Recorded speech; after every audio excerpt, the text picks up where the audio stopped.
Dating Pangulong Duterte daw ay nakalabas na ng ICC. Balitang nakalabas daw ng ICC detention facility ang Pangulong Duterte. Dating Pangulong Duterte nakalabas na nga ba sa ICC detention? Wala pang confirmation sa kampo ng dating Pangulo kung ito nga ba ay nakalabas na.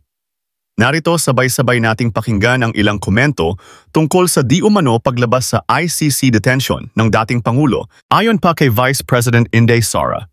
I know the answer, but I will not comment as I am not sure if it is allowed on my level. The best it to ask his lawyer, Attorney Nicholas Kaufman. Ng balita, hindi ko na nakita Ano yan? na ang dating Pangulong Duterte daw ay nakalabas na ng ICC. Nakalabas? May kumalat na balita.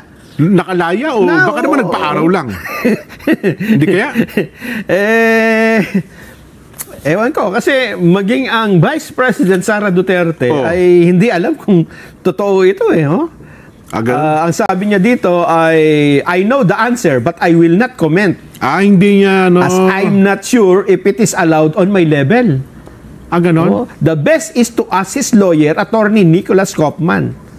Ayun. May bali-balitang nakalabas daw ng ICC detention facility ang Pangulong Duterte. Nakalabas o ano, tapos bumalik din o paano ibig sabihin?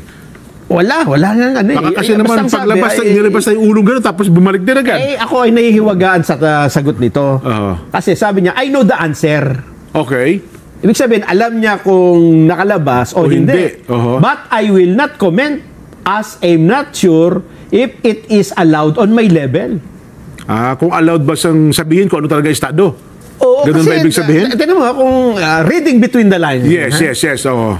Kung ang dating Pangulo Duterte ay nandun sa loob ng ICC, hindi niya sasabihin, para sasabihin nyo na